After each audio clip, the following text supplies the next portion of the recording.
All right, guys, we're going to try something a little new. I'm going to try to do this on YouTube instead of on Flipgrid because it's taking too long to do those really short segments. And this way I can read like 2 or 3 chapters at a time, upload them, and you guys can enjoy them and I can get them out faster because I know I'm really invested in this book and I'm having a really hard time not reading ahead because I really want to know what happens. So I know you guys are waiting too and you guys have been super patient. So bear with me. I'm going to go ahead and read chapters 11. Oopsie.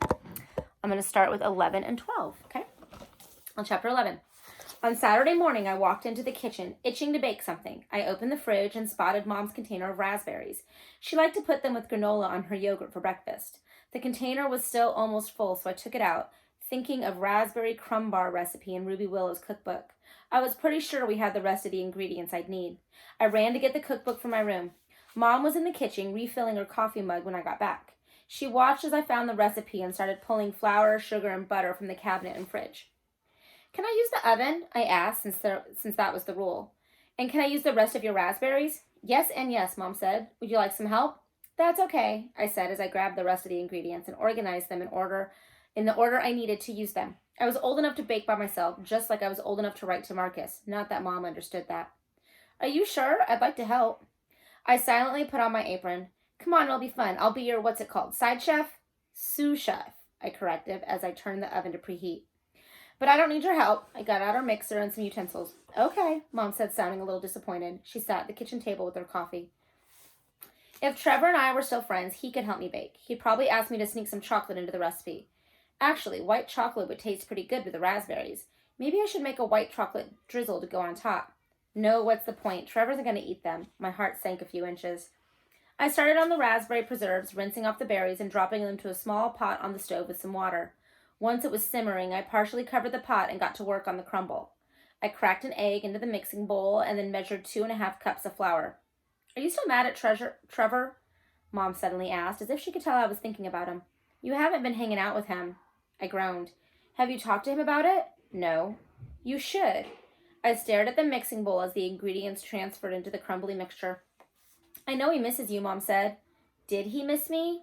Seemed like he was doing just fine without me. You get it from me, you know, Mom said. I have a hard time letting things go, too. But think of it this way. You're the one holding all this pain inside of you, which hurts you more than it hurts Trevor.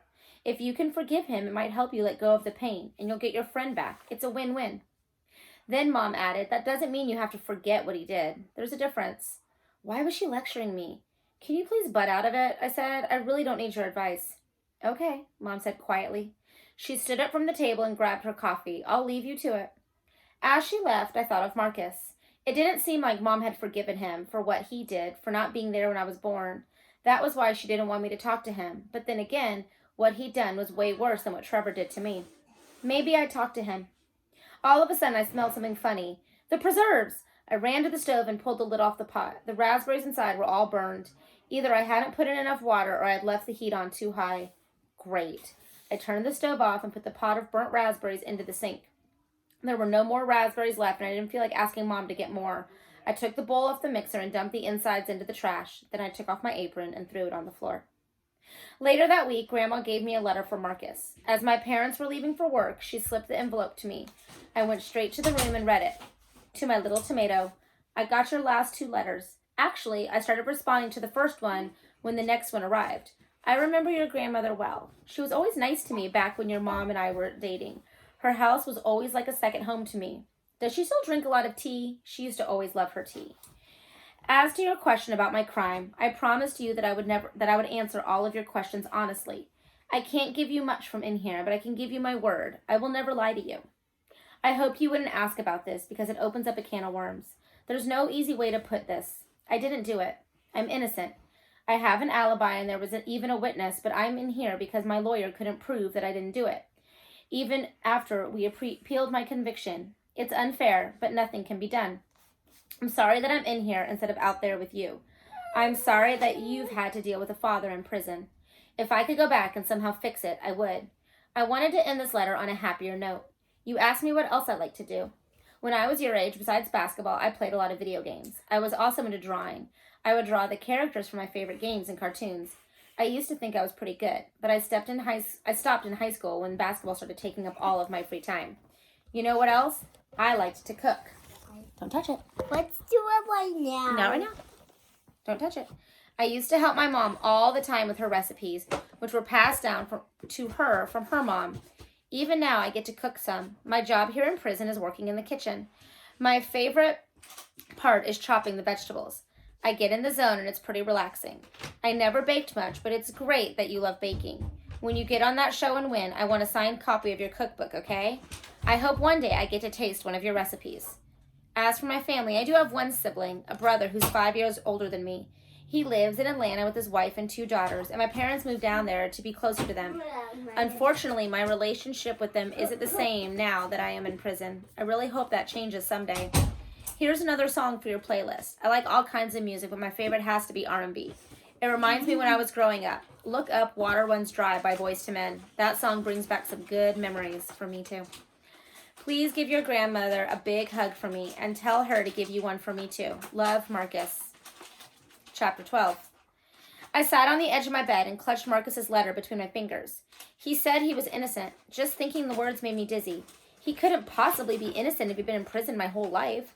Mom would have told me if he was. That meant she must have been right about Marcus all along. He was a liar. If he was lying about this, he was probably lying about everything else, and I'd fallen for it. How could I let myself believe a convict I've never met? You can have that. I scanned the letter again to make sure I hadn't read it wrong. His A's look a lot like mine. I hadn't noticed that before, but the words were the same. Marcus really said he was innocent. A mix of disappointment and anger shot through me. Shh. I crumpled up the letter and threw it in the trash, spinning away from it in my desk chair. But what if Mom or Dad found it when they took the garbage out? I took the letter out again and stuffed it into the bottom of my backpack instead. It wasn't raining when Dad and I left for Ari's cakes on Monday morning, but by the time he dropped me off, it was pouring. Sheets of water rolled down the cobblestone streets of Beacon Hill, and the sidewalks were filled with people holding umbrellas. Dad frowned as he twisted around to check his back seat. I don't see an umbrella. I'm sorry. You want to run? I need to turn. Yeah, okay, I said. Bye, Dad. Bye, kiddo. I jumped out of the car and sprinted to the shop. It was only a quarter of a block, but by the time I walked... No pictures. I know. It doesn't have any pictures. I know. It says 0 pictures. 0 picture book. By the time I walked inside, my t-shirt had big water drops all over it, and my right sock and sneaker were drenched from accidentally stepping into a big puddle. I stopped at the bathroom to wring the water out of my sock and then grabbed my apron from the closet in the kitchen. Morning, Zoe, Ariana waved to me. Come see what we're working on. I joined her at the metal table in the middle of the room. I gotta tell you something.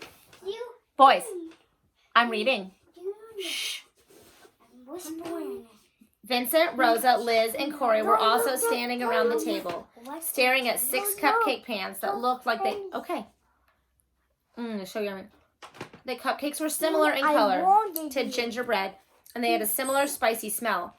None of them were frosted. Each pan had a small strip of blue tape on the edge with different writing in Sharpie. The pan right in front of me said 20 minutes, 1/2 cup, fig. The other one next to it said 18 minutes, 1 cup, fig. So, Zoe, Ariana said, Vincent and I have been working on a new flavor for the shop, using a new ingredient for us, figs. These are fig-spiced cupcakes. If we like how they turned out, we'll roll them out this fall. Cool. I imagine what fig-spiced cupcakes might taste like, tangy and sweet at the same time. That sounds really yummy. Hopefully they taste yummy too, Ariana said. We baked 6 batches. We wanted to test out 3 different baking times to see which one gives us the best cupcake texture. We also baked different amounts of fig pieces into each batches, so we can see which one tastes the best. Did you use a recipe, I asked? Vincent scoffed. The only recipes I use are in here. He pointed to his head, which was covered with a blue bandana. Ariana said, we modified our spice cake recipe. That's why we have to taste all of the cupcakes to see if the new flavor works. I nodded. I had no idea this is how pastry chefs came up with new flavors, but I liked the sound of it. Vincent pressed down on a couple of cupcakes with the back of his finger. I think they're cool enough now. Great, Ariana pointed to the first pan. We baked these for 18 minutes and used more fig pieces. Dig in. I grabbed a cupcake and took a bite. The cake itself was really good, very moist, but there was maybe too much fig. I looked around the table and everyone looked like they were chewing very seriously. Too much fig, Corey said. Liz nodded, and the cake's a little underbaked. Vincent just frowned. I agree, Ariana said. Let's try the ones with less fig that we baked for 20 minutes. We each grabbed one of those. One bite, and I could tell it was way better than the first one. I finished the whole thing. It's very good, Rosa said. Right texture, right amount of fig. I'm digging this one, Corey said. Vincent stayed quiet as he chewed, but he nodded like he was impressed with himself. I agree, Ariana said, smiling. Let's try the others to make sure this is our winner. While everyone grabbed the next cupcake, I ran to my backpack, which I'd left inside the supply closet with my aprons, to get my bottle of water. When I reached inside the bag, it felt wet with the rain. I dumped everything from my backpack onto the floor. It wasn't a lot. My wallet, phone, journal, lip balm, and Marcus's letter. It was still a crumpled ball of loose leaf paper, now with a water stain. I stared at it for a second, and the word innocent popped into my head. In a second. Yes, baby. I like how you're reading. Oh, thank you. What if Marcus was telling me the truth? He said he wouldn't lie to me. Did innocent people end up in prison? No, that was ridiculous. Marcus had to be lying. I had to forget about him and his letters. I stuffed the crumpled ball back in the bottom of my bag. Then I wiped everything else dry on my apron and closed my backpack, bringing my water bottle back with me to the kitchen. Ariana handed me another cupcake when I returned to the table. I took a bite and focused on comparing it to the others I tasted. So far, cupcake number 2 was still my winner. We all tried the rest of the cupcake batches and agreed. The second cupcake was the best, and it'd be on the menu this fall, topped with honey cinnamon frosting. That was awesome, I told Ariana, as everyone else got back to work. Do you come up with new flavors a lot? We try to add a few new ones each season. I thought of how cool it would be to come up with my own recipe. I'd only ever... Oh, very cool. I'd only ever baked using other people's recipes. But if I got into Kids Bake Challenge, I'd have to bake from my own memory. Shh! Phoenix, hush. I should come up with my own new cupcake flavor. If Ariana liked it, maybe she'd add it to her menu. She'd definitely give me a positive evaluation at the end of the internship if I give her a new flavor recipe. I could use it for my Kids Bake Challenge audition. Maybe Ariana would even let me film my audition video in the shop's kitchen. For the next half hour, Ariana had me go through a shipment of strawberries and pick out all of the rotten ones. It was super boring comparing to the taste testing cupcakes, but I didn't mind too much. I started imagining a possible cupcake recipe, listing all sorts of random ingredients in my head. Kumquats, rhubarb, cranberries, hazelnuts, kiwi. This wouldn't be easy, but I couldn't wait to get started. All right.